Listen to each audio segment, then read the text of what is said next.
This is the London Fintech Podcast, brought to you by your host, Mike Ballerman, bridging the worlds of suits and t-shirts, of finance and technology, bringing you insights, stories, and inspiration from the golden age of opportunity and innovation happening in London right now.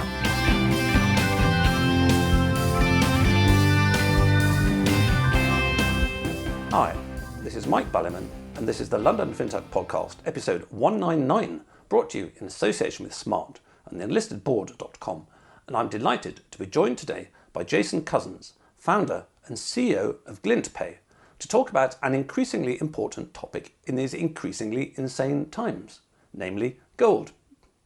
Not just gold itself, but gold and fintech, which, with Jason's Glint, has, after thousands of years perhaps, provided a totally new functionality, which is phenomenal, or maybe even two or three, depending on how you're counting them. More on that anon. Back in the early days of the podcast, 2014-15, I spoke to one or two founders at the time who were working on gold and fintech in one way or another, but to be honest, nobody really cared very much. Perhaps everyone should have, and especially me, as since 2014, when the podcast started, gold is up 60%. And in passing, gold is up about 60-fold since the US came off the gold standard in the early 1970s. The past, of course, is not necessarily a guide to a future, but one thing at a time. This episode can perhaps be seen as a part 2 to LFP199 with Monaco 64, which was snappily entitled Money in the 21st Century, Ballooning Printing of Fiat, QE, MMT, Government Debt, CBDCs, Crypto, De-Dollarization, Hyperinflation and Gold, snappy title, in which we only had a short time to touch on gold. I've been looking into gold and the gold markets since, and it is way more weird/complex as a market than I ever realised. When we were young, we would have known gold as perhaps rings on our mother's finger. A little later, we might have known it as something the periodic table with certain properties. But that leaves pretty much everything unsaid from an investment perspective. What is gold's function in society? If we want to invest in it, how do we do that? What are the investable forms of gold? What are the pros and cons? Indeed, is gold actually an investment, or is it a store of value? How well does it fill either or? There are many, many questions. Can we use it for payments? And not to give too much of the game away, but one of the amazing functionalities that Glint Pay can put onto your mobile telephone is the ability to pay your buddy, if they're on the Glint network, in gold, which is pretty amazing. Perhaps no one cared very much in 2014, as few had really dived into UN Agendas 21 and 2030, and those that had were perhaps crossing their fingers that it wouldn't happen. Now, at a macro level, we appear even more than when I spoke to Mario, to be in a world where Western countries' captains are deliberately driving their ships onto the rocks. Crash everything, reset everything, and Dr. Strangelove will be happy is certainly one of the drivers of recent moves in the gold price, along with a significant skirmish in Eastern Europe. Since speaking to Mario, both UK and the US have announced the acceleration of plans to introduce CBDCs. You'll own nothing, they'll track and trace everything and cancel your funds, or freeze them if you dare dissent from today's orthodoxy, and boy does today's orthodoxy change very fast, and they'll be super happy, not you. So, for some of you out there, this might not just be yet another podcast, the 199th one you may have listened to if you've got the set, but one that makes you consider whether you should invest a certain part of your portfolio in gold, whether that be through Glint, bullion dealers, ETFs, coins, or many other ways. Plenty to talk about, so let's get on with the show. Good morning, Jason. Thank you for joining me on the show today. Good morning, Mike. It's great to be on the show. Thank you for inviting me. It's my pleasure, and thanks to Mario for introducing us. So normally we start with some pleasant chit-chat, but the way the world's going at the moment, there's no time for pleasant chit-chat. And just today, for example, talking about alternative assets, I don't know whether gold's alternative, but let's not worry about semantics at the moment. In the UK, every Bitcoin ATM has been shut down by that extra parliamentary body, the FCA, who suddenly declares them all illegal. And then last night I was watching legendary investor Jim Rogers, and for all those youngsters out there, even Wikipedia tells you interesting things about Jim Rogers, a veteran investor from the 70s, with the excellent Stansberry Research, which I recommend their YouTube channel, particularly Daniela Camboni, who talks quite a lot about gold and commodities and a little bit about crypto. Jim was saying, and he's a guy that made 4,700% on his quantum fund in the 70s with Soros at the time. He was saying that the US dollar being used as an instrument war is the end game for the dollar. So what with sort of Bitcoin ATMs shut down and legendary investors talking about this being the end times for the dollar, it's certainly perilous times, which of course is one reason that gold's up, whatever it is, 10% or so this year. The market is very volatile. But I think I've been impressed in my 2 weeks of looking at gold, not just at the technical nature of the market and how the price changes and stuff like that, but also that listening to veteran investors, another one was sort of that, what's his name, the poor dad, rich dad chap, in terms of how many experienced investors are feeling that we're in some seismic shift one way and another. Long story short, all of this raises questions for all of us around how we dispose of our assets. Is it enough anymore to have a few quid in your bank account and a bunch of money in ETFs for your longer term investment in SIP? Or, as many of you younger folks probably already, should you have a bunch of cryptos? And if so, which crypto? I recently saw there were 14,000 cryptos out there, so you've got quite a choice. And traditional assets like gold. As you know, if you had gold 5,000 years ago, you could have bought the equivalent of a pie and a pint with it then. So it's certainly a long-term store of value. Anyway, that's a long waffle by me. I got carried away. But basically, it's in the Chinese sense interesting times, Jason, one way and another, as the background to what you're doing. Yeah, I mean, I really wouldn't wish my friends, family, everybody around me, the world to be living in these interesting times. I certainly don't think it's great for my children that we have these interesting times. But of course, my journey with this and with finance and with gold begins back in 2008 during the last financial crisis. I mean, I'm not from financial services. I trained as an architect. I got involved in virtual reality the first time it was cool back in the early 90s and was visualizing the Sydney Olympic Stadium and Wembley before they were built and doing things like that, and then started to pivot into developing e-commerce solutions. And back in those days, we were having to develop all the back-end systems because there were no off-the-shelf web-based e-commerce solutions like there are today. So I had to pull together engineering teams, and that's kind of where my digital life began, my digital product development life began. And it was in 2008, as the world was coming to the brink of total financial collapse. I mean, Alistair Darling has said, we were hours away from everything stopping. That I think it was the first time that I realized that a bank isn't a risk-free deposit of funds. I mean, you put your money in the bank, it ceases to be yours. The bank then has a liability back to you. They owe it to you. And I just thought at the time, gosh, there's got to be a risk-free way of storing my hard-earned wealth. Where is that? What is it? And then when you're on that subject and you start thinking about it, you think, hang on a second, what about money? Actually, I'm sure £1 used to buy me, 4 chocolate bars, and doesn't it now buy me 1? And isn't it half the size that it used to be? And so you start thinking about money itself. So you've got 2 issues here. You've got, number one, fundamentally, what is the problem with money? And then secondly, what is the problem with where you store your money? And yes, we all know history tells us that some people went down the cryptocurrency route. But I learned about gold.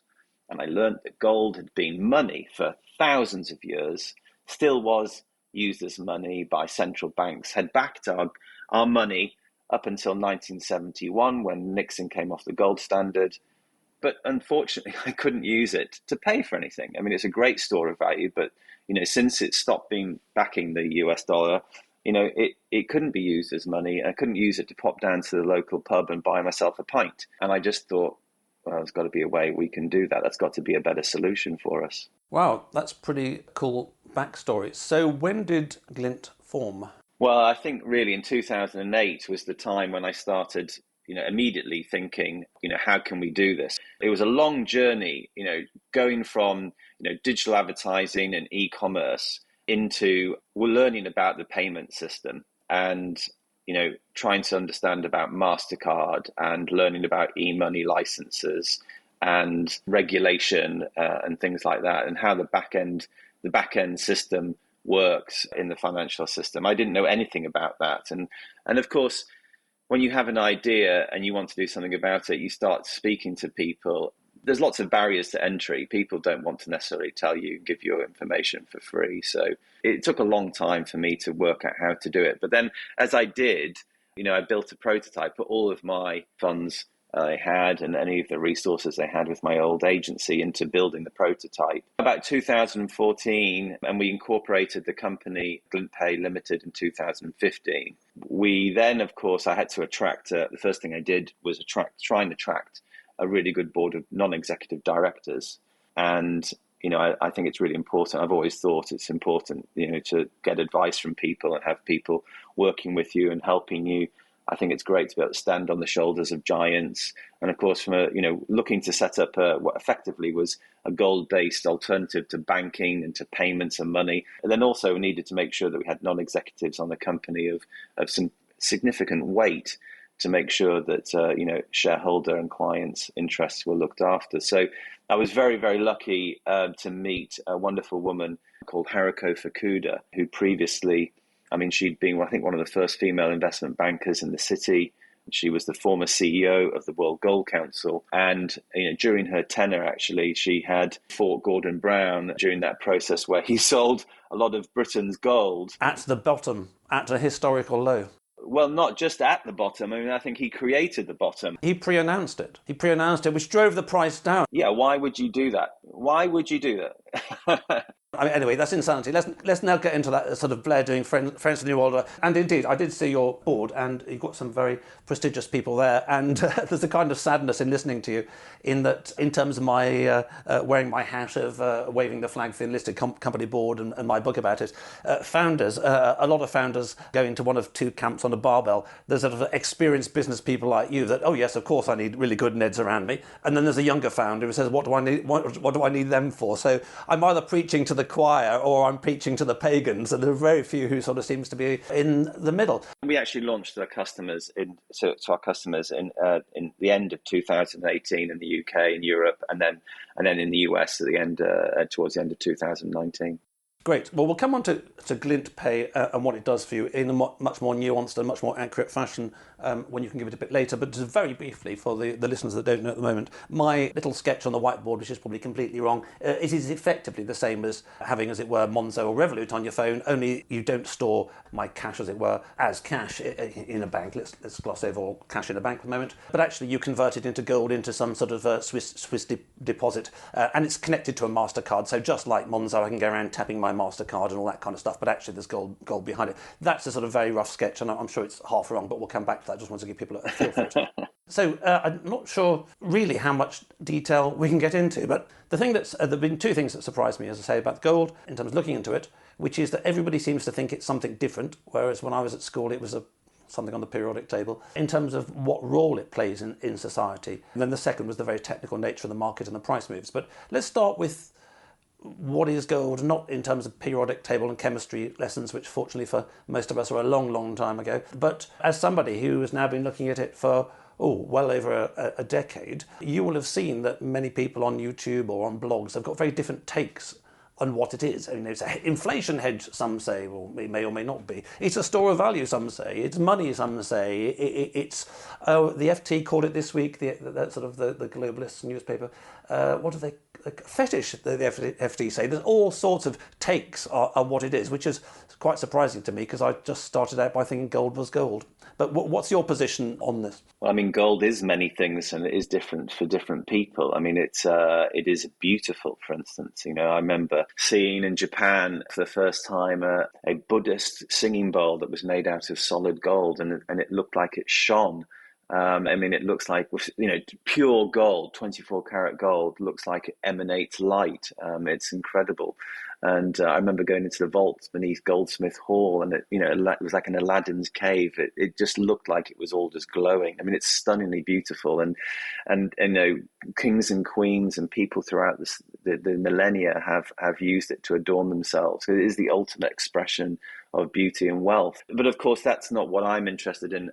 Really, what I'm interested in, and many people see it as, is money. You've mentioned earlier on in the podcast about applying the words investment to it. The word investment means the action or process of investing money for profit, and I don't see that gold is that. Gold is just a wonderful store of value. It can't be. It's created when two neutron stars collide. Therefore, its nature is not defined by a human being. It's immutable, it can't change. And because of that, for thousands of years, people and society and as civilization developed, realized that it is the ultimate store of value, it is the ultimate ledger, it is money. Whereas an investment for me is something you invest in, as I said, for profit, something that is normally implied has risk. You're investing in people, in companies and businesses. Gold is just the ultimate reliable storm of value for me. Although in modern times, its value can change, and so it is not without risk when you compare it to other currencies. I don't look at it that way at all. I look at it that gold is constant. The word golden constant comes to mind. And actually, what we're seeing when we see the fluctuations in price in gold is not really anything changing with the gold. The gold's exactly the same as it was before, but the confidence in the fiat currencies, these man-made paper currencies that are going up and down, mean that it looks like the price of gold is going up or the gold is somehow changing. It's not. It's constant. And that's why we love it, because over the medium to long term, it does defend against the destructive effects of inflation, which, of course, again, is another man-made phenomenon. And if it's owned properly, and we can come on to that, different ways of buying gold, but if it's owned properly, if it's allocated to you, then it's no one else's liability. Going back to that kind of my journey into gold, what were the two problems there? One was, there's got to be a risk-free way of storing my hard-earned money. When you own gold, it is yours. It's no one else's liability, and it's important that you get that right in terms of the type of gold you buy. But also this problem with money and money depreciating in ways outside of my control. Gold doesn't change, and I think that's why it's such a wonderful way to make sure that your purchasing power is maintained over time and that your cost of living isn't increasing all the time. Yes, there's a lot in what you say there, and there's a lot of this relates to timescales. So in the very short term, day to day, at the moment, it's incredibly volatile. I was looking at the gold price the other day, and it fell something like 4% in a day. And commodities markets at the moment are pretty insane. Equally, Mario was talking on his channel the other day about a lady somewhere in the Gulf who'd had to leave some country decades ago. She's now a grandmother, and she'd sort of got a bunch of gold, which quite often in traditional societies is seen as long-term store of value, and she sold it decades later with an IRR of 9%. So the timescale very much comes into this stability thing, and people talk about it as an inflation hedge, but it's a very, very strange market, and you haven't said inflation hedge, so I'm not putting that on to you, I'm just mentioning it as people will hear that. So for example, from the early 70s when it was $35, by the end of the 70s, it was $680. But 20 years later, it was $265. So it wasn't hedging inflation at all between 1980 and 2000. But then from about 2000, where it was 265, it was up to 1800 in 2011, and then down to 1100 and up. So one thing that I'd actually sort of thought about using you guys for, and I might get around to it, but only when I know a little bit more, as a bond fund manager or someone who understands equity markets as well, it's a very different type of market, which is the case for medium to long-term investment, the case for holding gold as a real store of value, which is if you were born 5,000 years ago or 4,000 or 3,000 or 2,000, or even if you were born when I was born, then sticking it into gold is a really good thing. If anybody's having a baby today, you should probably, if you're a modern equivalent of a godfather, if they still exist, godparent, then buying them a gold Britannia is going to be a really good thing, because you can be pretty much sure 10, 20, 30, 40 years' time it's gone up. But in the short term, it's quite volatile. And we'll come back to that in terms of the use cases that people put to Glint. Now, you mentioned a very important thing, which again, going back to being sort of very naive, I thought, maybe I should have a little bit of gold in my portfolio rather than just having all these sort of ETFs and a bank account on the side, because that's a bit boring. And then I found out the whole sort of, how do I buy gold is not so simple. And I saw on a review of Glint's app, I think on Android, someone saying, it's incredibly expensive. Well, that's coming probably from somebody who doesn't know the gold market, because like me, I thought, gosh, and you charge something like 0.5% to get in, 0.5% to get out, or something like that. I thought, that's quite a lot, being much more used to Forex markets and all that kind of thing. But actually, you're one of the cheapest ways to do it. So if you want to invest in gold, we've got this thing about such a thing called the spot price of gold. There are premia to buy and to sell things like bullion, and there's allocation and unallocated, and there's coins, which in passing in the UK, if you buy UK gold coins, that you don't get CGT on them and you don't pay VAT. But if you buy a silver coin, you do pay VAT. There's all sorts of details like this. There's ETFs, there's mining stocks. So this whole thing, which you probably went through yourself, Jason, which is that at the beginning in, should we say, 2007, you thought this thing called gold, and then by the time you're prototyping 7 years later, you found that actually, yes, there is this thing called gold, but actually investing in it or owning it is not so simple and indeed not so cheap, actually. Yeah, I mean, I think that the most important thing when buying gold is that you own it. And that might sound really strange to people saying, well, of course, when I buy gold, I'm buying it, aren't I? Well, no, not all the time. In fact, most of the time, the kind of people who are selling you gold are giving you what's called unallocated gold, where you don't own it at all. Effectively, what happens when you end up with unallocated gold, then you become a creditor, i.e. the bank who's just you've bought gold off actually owes you that gold, but you don't really own it. You don't have that legal title. And of course, the banks and the people selling you unallocated gold take advantage of that. They lend it out. They try and make further yields on it. But of course, it's kind of like an oxymoron when it comes to gold, because gold is something, one of its qualities, of course, is it should be, it should protect you from systemic risk as well. And of course, the very time that the system has problems, that's exactly when you need to make sure that you actually do own it. So I think, let's just be clear. I think the number one thing is that you need allocated gold, not unallocated gold. And sometimes it's quite difficult to work out whether, what type of gold you have, and you have to do a bit of drilling down into that. So for instance, some cryptocurrencies are backed by unallocated gold, but through the Perth Mint, who have a system. So there you're actually ending up buying gold that is unallocated and also in a government vault. And again, a lot of people want to be able to buy gold because it's independent of government. So I think you need to be buying allocated gold, and you need to be making sure that it's in an independent vault, like a Brinks or someone like that, rather than the government, but all banking vault.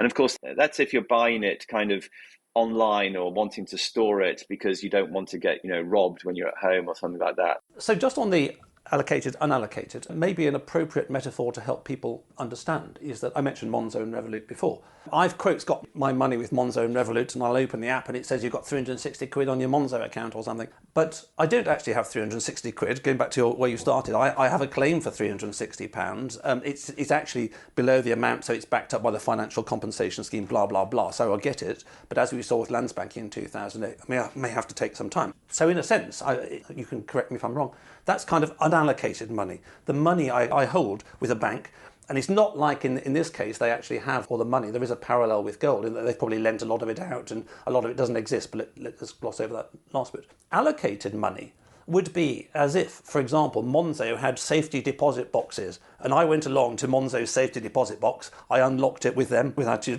keys, and I took the 200 quid I'd just taken out of an ATM and I stuck it in that safety deposit box, and that's my safety deposit box. So when Monzo blows up, my money is there. So that I would consider as allocated money versus unallocated. Is that sort of roughly the parallel in the gold market? Yeah, that's a really good parallel. And I think the other interesting thing is it comes up, the issue of sometimes comes up of yield.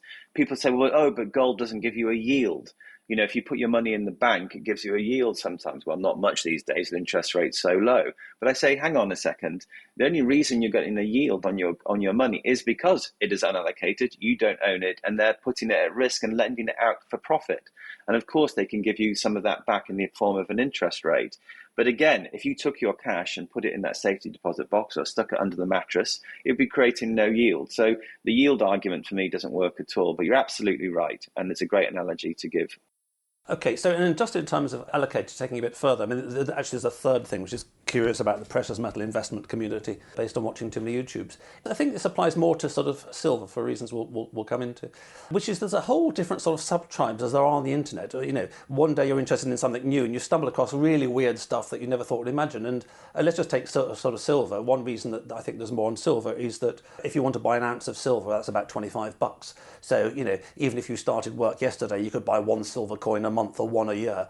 And there are these people called stackers who just keep buying more and more. And there are people who do YouTube channels where every day they get their silver coins out, put them on the table.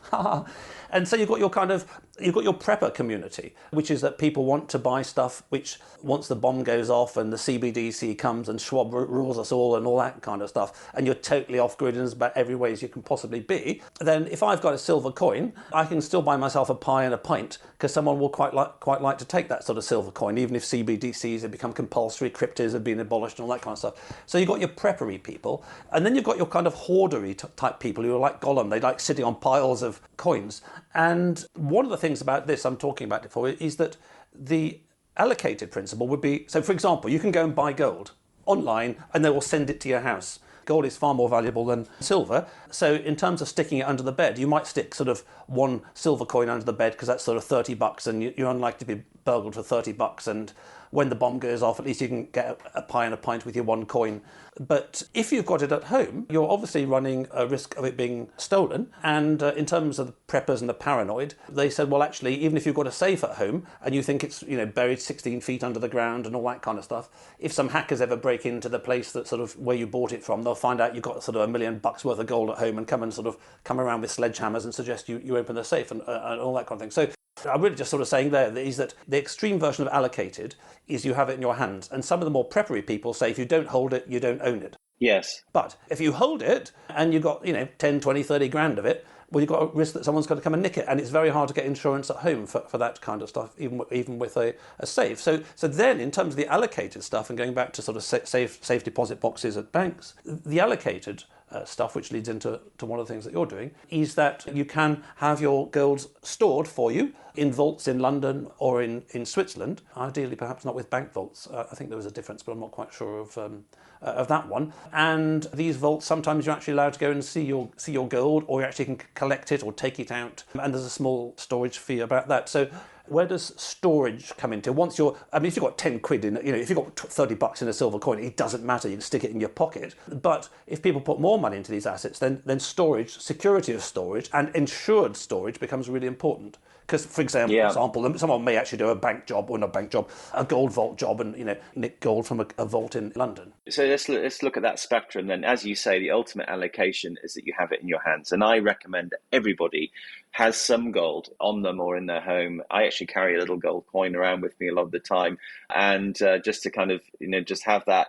It's not worth a huge amount of money, but and have some gold at home, because I think that is important. But the premiums, of course, we mentioned premiums on those coins can be much higher. In gold sovereigns, it can be as high as 5% to be able to buy it, and another 5% when you're selling it. And you're absolutely right about the safety and security issues, which takes people onto the next level, which is to put that gold into a vault under the custody of the vault and make sure that it's insured. So, for instance, the gold that Glint clients have is in a vault in Switzerland, as you mentioned there. It's insured by Lloyd's of London. And then, of course, you move on to the unallocated levels. And the unallocated could be a company that allows you to buy gold, but you're not really. It's their gold, which you're just being exposed to the price of gold. I think the advertising watchdog should be coming down on some of these people and saying you can't say that you've just sold gold to somebody. You can't say buy gold, because they're not really buying gold. And of course, the other way of doing that is ETFs. A very convenient way of gaining exposure to the price of gold. I think the World Gold Council under Harako were the ones who developed the first ETF, the GLD. But effectively, it's called an ETF is an exchange traded fund. You're buying a fund.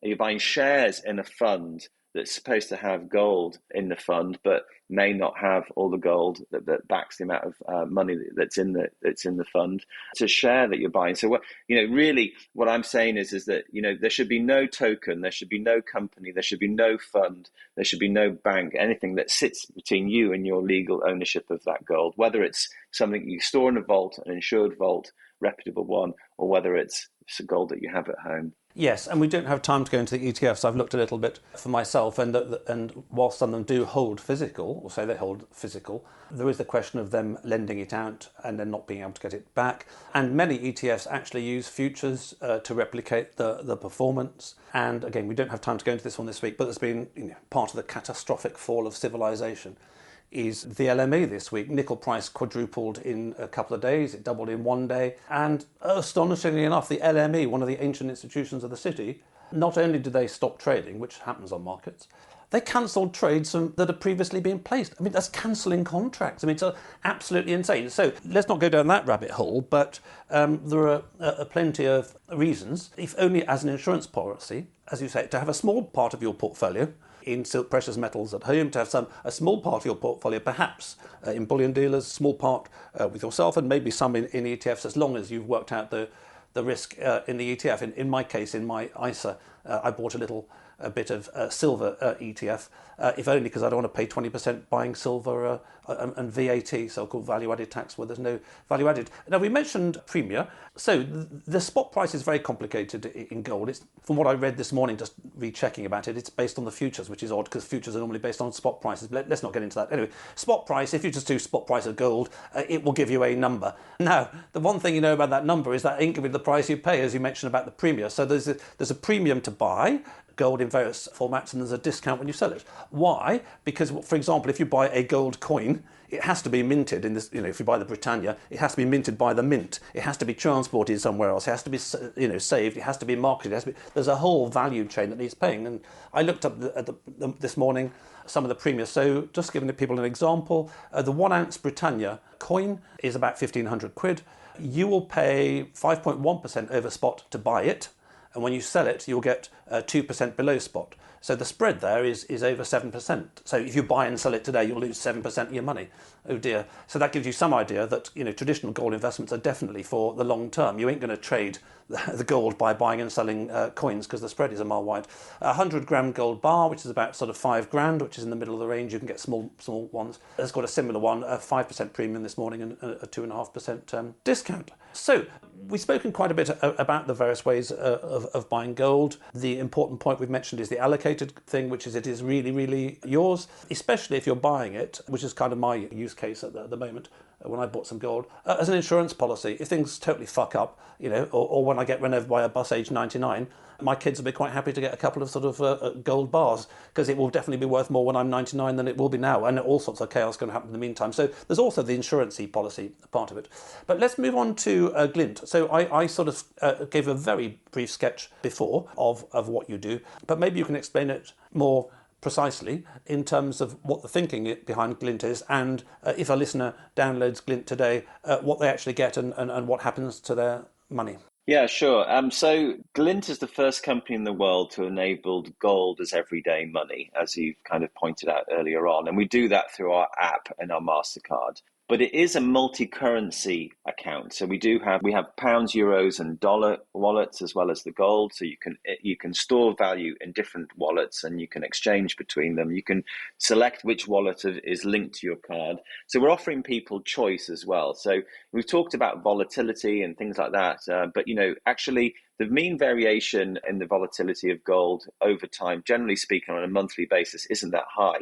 We've just seen some of the biggest, seismic changes in geopolitical situations, with war and huge inflation headlines coming out, with the UK 5.1%, the US at 7.9% announced yesterday, Russia coming to war in Europe for the first time ever. You've seen seismic changes in our macroeconomic and geopolitical situation. And yet you talk about, 4% volatility. Well, the ruble's lost, 75% of its value. Any currency has volatility. And I'm sure if we looked at other currencies such as the US dollar, the Swiss franc, the pound, we'd see just the same levels of volatility. So I think that volatility isn't such a big issue if you have choice. And we do offer that choice and the ability to move into different currencies. And by enabling the technology to give the benefits of scale and efficient pricing to our customers, then actually it makes moving between these currencies very, very easy. It can be done in a moment's notice on your phone. And so our customers, often the kind of comments we get are, wow, I love Glint because, in general, the money that I'm saving is beating inflation. Gold tends on average to go up about 7.5% a year. And again, it's not the same kind of risk associated that you get with investments in equities and stock markets. And when I spend it, I feel like I'm getting a free lunch. I remember one person saying to me, I've been using my account now for 4 or 5 months. I've been using it to buy flights, to hotels, restaurant bills, and yet the amount of my gold that I have in my account, although it's less than it was 3 or 4 months ago, is worth the same in pounds or dollars that it was 3 or 4 months ago. And of course, that's as you said, the price of gold can get a little bit high, or should I say, the confidence in fiat currencies can drop quite considerably at times, in which case you get a bit of a spike and it does correct. And if gold's going sideways or going down, then of course you have the choice of using your pounds or dollars in your account. So I think that's important to get that across. There's quite a lot to unpack in that. And just on the volatility point, as you say, gold volatility is unsurprisingly at an all-time high at the moment. I think something like 28% when I saw it. And just to point out the obvious, that anybody who decides to put a decent chunk of their portfolio or money into gold at the moment is either gambling by buying today, because in 2, 3, 4 weeks time it could have gone up a lot, gone down a lot if the war's getting worse and there's nuclear bombs going off, or if it's all calmed down and everyone says sorry and kisses and makes up. But the way as a retail customer to avoid that is simply to average in. So for the sake of argument, if you've got £1,000 and you want to bung it into gold, you can stick it in today. You can do what I thought I was going to do, which is watch the market, and I'll understand how it's going. I gave up on that one. Or you can, for the sake of argument, just put whatever the arithmetic is, 50 quid in every day for a period of time, and you'll get the average price over that period of time. So there's a way of avoiding the volatility to an extent. Now, one thing that is interesting, so you're talking about the fact that if you go into Glint, you have allocated gold. So I put £1,000 into Glint today, but what I'm not quite sure of is how your model works in terms of it's allocated gold, but it's fractional ownership. So for the sake of argument, when I put £1,000 in today, your little gnomes in Zurich don't go into their sort of gold mines and chip off £1,000 of gold from the sort of rock and stick it in a little sort of safety deposit box with Mike's name on. So how does it work? I mean, I don't quite understand it, but I almost have a feel like it's something slightly between allocated and unallocated, but maybe you can just sort of simply explain. Because also, just to make it clear, as earlier, people can use this as a bank account. I mean, I personally, I'd be interested in what your users do, Jason, actually. I personally wouldn't stick 100% of my money into an account where it's gold, because it does go up and down day to day, but I'm quite happy to put some of it in. So I put £1,000 in today. I could spend 10 quid tomorrow. So, are your little gnomes under the Alps in Switzerland tomorrow then going and chipping off £10 worth of my £1,000 little allocation and giving it to someone to flog for sort of sterling or something? How does this fractional ownership thing work? Yeah, so first of all, it's definitely allocated gold. That is legally owned by our clients. It's not owned by Glint. It's not owned by the Vault. It's not owned by anybody else. It is allocated to our customers. Yes, the fractional ownership of the gold bars gives us the convenience and the flexibility to be able to operate gold as money in electronic payments. So this is how it works. There is a solid gold bar sat in the vault, which is provided by our liquidity providers, the people who supply us with our gold bullion in the vault in Switzerland, sat under the airport there, run by one of the biggest precious metals vaulting companies in the world called Brinks, and insured by Lloyd's of London. That gold bar, under Swiss law, is jointly owned by the liquidity provider and our clients. On day one, the liquidity provider owns 100% of that gold bar. And you might come along and buy £65 or 1 gram's worth of gold. And so now you own 1 gram and the liquidity provider owns the rest of the bar. And someone else might come in and buy half a kilo of gold, and now they own nearly half that bar, or more, half of that bar. And so once that bar is owned by all of our clients, at the end of the day, it is moved physically into the cage of Glint client gold, which is just over the other side of the vault.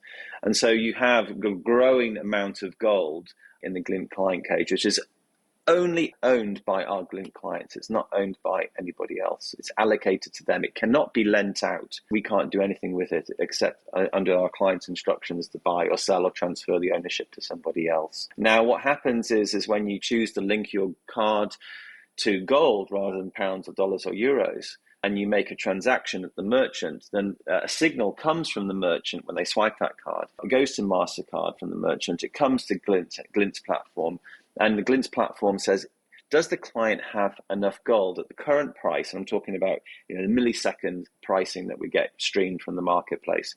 Does he have enough gold at this price to be able to cover this transaction? And we would say yes. We send the authorization back through to the merchant. And then our system sells just enough of that gold in order to create enough money in the currency of the invoice of the merchant. And that money is sent back through the system to that merchant.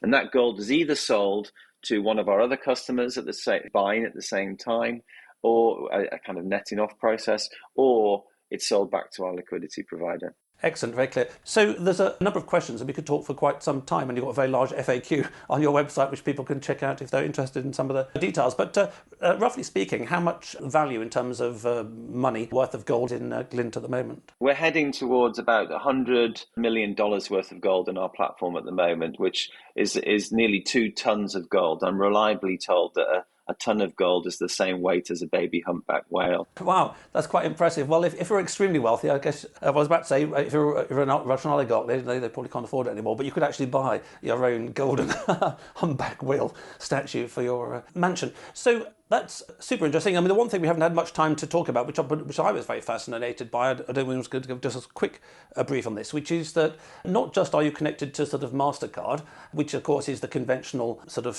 financial services system, which is getting more and more draconian. And if I make an inappropriate remark on the podcast in a couple of years' time, and I get cancelled by the sort of the whole sort of regime, then none of my cards work. But also, there's this fascinating thing you've introduced called Glint Pay, which is that if I download Glint and I'm on Glint, I can transfer you 100 quid's worth of gold, so I don't have to go through the currency system. Is that correct understanding? Yeah, it's important that we're building a system that is both integrated with the financial system, but also totally separate from it. And so, yes, the integration is through the ability to make payments with the Glint MasterCard, and soon later this year, be able to make third-party payments to different bank accounts from your Glint Gold accounts, but also to be able to be totally outside of the banking system. And that's our peer-to-peer system, where you can send gold from one, as you say, from one person to another seamlessly, as easily as sending a text. And that's really where we're building this gold-based alternative to payments. And we've got a vision, and we have the capability, and there's the opportunity to build a global gold-based payment solution, peer-to-peer, which we can then build financial services. So building a gold-based financial services ecosystem on top of that is quite exciting. Absolutely fascinating, and we don't have time to go into it, and things have accelerated since Mario's podcast a few weeks ago. But I've seen for some time, in terms of Mario talking about de-dollarization, that Russia and China are increasingly talking about netting their payments between themselves in gold rather than any sort of FSE stuff. And Russia has been preparing a long time for this multipolar war. They've been building up gold since 2005. So fiat currencies are certainly having interesting times. Perhaps they're collapsing. Perhaps the New World Order's plan is to do CBDCs all over the place and all that kind of stuff. And in those circumstances, the sort of this kind of off-grid or off-the-regime systems are absolutely fascinating. So there's a lot of interest in there. There are many ways to buy gold. Hopefully you've been given a bit of an idea, and certainly the likes of Glint make it pretty straightforward and pretty fintechy. But there again, so do the bullion dealers, where you can go and buy yourself a gold coin or a silver coin. Bridget won a crossword competition recently, got 30 quid and decided to buy a silver Britannia with it rather than just have another 30 quid that disappeared into the bank account. And another way of looking at it is it's an option on what's going on in the next couple of years. You buy precious metals, then if stupid shit happens the next couple of years, they may well be worth significantly more, or may not. They may have gone down. The value of investments can go down as well as up. Anyway, before we wrap up the show, I'd like to thank all the listeners out there, whether you're invested in gold, silver or not, whether you're thinking about it now or not. And my brand partners of the podcast, Smart, is transforming pensions and retirement worldwide. Their leading edge retirement tech platform propelled them to success in the UK.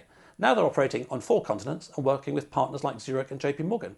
Find out more at www.smart.co. Then listed.board.com, your guide to entrepreneurial governance and how you can start making your board an engine of growth today. And a very quick shout out for the first quarter listeners that want first 6 listeners that want a pro bono mentoring chat with me for free. Clarity.fm/Mike Balliman/LFP for a free chat. Okie dokes. So we touched on a lot of stuff here about Glint, Jason. The more I consider Glint, the more fundamental and innovative it is. And I've covered a lot of innovation in the last 8 years on the podcast, but sad to say, or true to say, very little is really innovative. But a lot of what you're doing is, I think, very innovative. So where do you see Glint going in the future? And what do you need more of today to make you even bigger and better and have even more baby whales weight of gold in Switzerland? Well, I mean, I think certainly what's happening now is that I think our customers are totally aligned with the proposition. The amount of gold they have storing in their vaults, they've increased the amount of buying by about 30% on average per account across all our customers over the last year as inflation has raged. And I can't see any end to the inflationary situation. I mean, we've printed gigantic amounts of money. Central banks have printed so much money that, the dollar, as you say, and the pound are losing so much of their purchasing power. I can't see inflation being, it's certainly not a transitory issue. And then, of course, we have this terrible situation with war in Europe, and the move away from the US dollar has been accelerated, by, as you said, by Russia and China. Russia with 25% of its reserves already in gold. They've been planning this for quite a time. So there's never been a better time, really, for Glint and for people who want to, buy gold using Glint and use it as money. So just to clarify, Mike, when you buy gold on the Glint platform, we only charge 0.5% when you buy it. If you sell it on the app, we charge you only 0.5% when you sell it. But if you spend it using the card, we don't charge you any of those fees at all. And so actually the spread for you to buy and sell when you sell through spending is only 0.5% in a total round trip. Excellent. And the thing we should have mentioned before is that your storage charges are something like 0.24%, which, based on my very little knowledge of the market, is absolutely in line with the market for secured, insured, blah, blah, blah, in a vault. We are, though, always kind of innovating in the business, and we do try to maintain a kind of 0 to 1 first day mentality around the business. We've just launched an advisor portal, which is a way for wealth managers, discretionary wealth managers and investment managers to be able to set up Glint accounts very efficiently and very easily for their clients. That allows them to buy and sell gold on behalf of their customers, in their portfolio, while still enabling their clients to be able to have the app and the card and effectively have access to the gold in their portfolio that's being managed by that manager. So that's a very exciting new development. It represents the second product after the retail consumer app that we've launched on top of our platform. And later, this year, we'll be releasing our APIs so that third-party systems can integrate with Glint and build other products on it. So this is the beginning of this, what I call GoldFi, this gold-based financial services ecosystem we're building up on the Glint platform. So we are always looking for great people to join our team. We're currently looking for quite a few engineers. If you're a very talented engineer and want to work in bringing a more reliable form of money to the world, then please do get in touch with us if you're interested in doing that. But more importantly, please just check it out for yourself. Download the app from the App Store. Just search for Glint Pay on the Apple or the Google App Stores, and it's free to open an account. It only takes a few minutes, so just check it out for yourselves and put yourselves onto your own personal gold standard. And which countries are you available in at the moment? I mean, when I looked at Google Play, there was the Android app, there were some sort of negative reviews, but a number of those were saying you're expensive, whereas, as we've discussed, actually, I think you're extremely cheap in terms of getting allocated gold. And then there were some others saying, well, it's the wrong country. And I think you get a very high rating on Trustpilot anyway, actually. Yeah, we've got a 4.7 rating on Trustpilot. Most of our customers give us a 5-star rating. We do get the odd 1-star from a disgruntled customer who's really upset that the card can't be issued to them, for instance, in Germany at the moment, because although we've got European clients, since Brexit, we had to stop issuing accounts to European customers. But people in Europe will be pleased to know that we'll be reissuing accounts to Europeans in the summer. So that's all being sorted out at the moment. As of today, which countries listeners can actually download you today? Apart from Europe, the app is available in 200 countries around the world. The card can be issued to those in the US and the UK. And what's sort of roughly the average or the median balance that people have with Glint? Are people putting sort of small beers there, or some of them small beers and big beers? We have people who have £50 or dollars on the account, and some people who have over $2 million on the account. The average across all of our clients as we approach, I think we've got 100,000 customers now, is about $4,000, but it's increasing every week. Especially, we've seen a big change at the moment. We're getting 1,000 registrations a day. I think the demand is fantastic, and the average amount of time it took for someone to top up their account and then buy gold was about 20 days, and now it's down to less than 1 day. So the metrics on our product, as a result of both optimizing it and the current market conditions, have really improved. Brilliant. Well, it's definitely something that I will get around to checking out. When I've decided what my use case for it is, originally it was going to be sort of trading, but having seen the volatility, I don't get my fingers burnt there. But I certainly like the idea of having another app on my phone where it's not all stored in sort of fiat currency. And I think, going back to this sort of 2 million thing, I think one of the functionalities I'd like to see built out from Glint's perspective in terms of the bigger clients is I'm not sure you guys have a CGT report at the moment, so I'm not about to stick $1 million in, but if I stuck $1 million and used it all the time and gold price went up, my tax form would be a hell of a thing to fill in at the end of the year, because I don't have 5,000 purchases of a beer here and a pie there. But I don't have the CGT report. Well, I'm glad to tell you that, apart from the statement, apart from the Excel document you can download of all your transactions, we are launching in a couple of weeks a capital gains tax report that we've done in conjunction with KPMG. And if you actually want one of those before your tax returns go in this April, we can organise that for you if you contact customer services before it's even launched in the app. So that has been sorted out. Cool, excellent. Well, thank you very much for that, Jason. I think the interesting thing about this, which I didn't appreciate about your background, is that, if I may say, there's a kind of clean lines of an architect's thinking, and I love the way that you were working on it for years and years and years, in terms of mentoring founders. I mentor plenty of founders who, sort of metaphorically speaking, left Big Co yesterday and are starting their startup today, and they're going to think about it tomorrow kind of stuff, which is one way of doing things, and sometimes that works. But actually, I think your architect's mentality is reflected in the nice, simple, clean proposition that you have, and also it's very unique. So who knows what's out there, but I think you're certainly somebody that I was very keen to get on the podcast, because you are, and I use this deliberately, very unique in terms of what you do, and it may well be the way of the future. And we read all this great power politics. It's always been going on, sadly, for thousands of years, and I'm sure it will never actually stop. But you're basically giving the likes of you and I the ability to do what the likes of Russia and China can do with each other,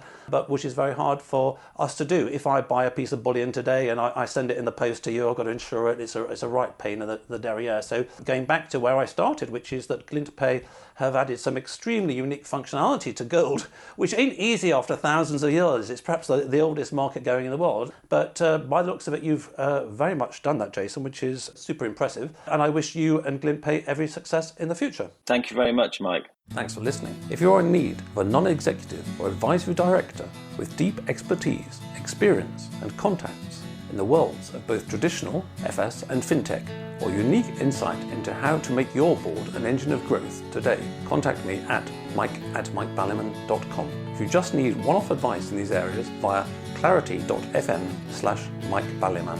We could sit in a bender all day, watching the firelight dance, watching the firelight dance. We could walk in the mountains before dawn, watching a happy moonrise, watching a happy moonrise.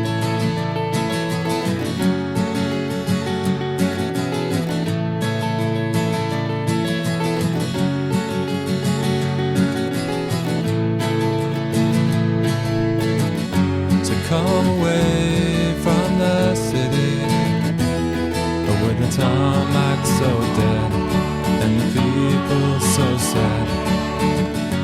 Come away from the city, with the faces so grey, with the pain of the everyday.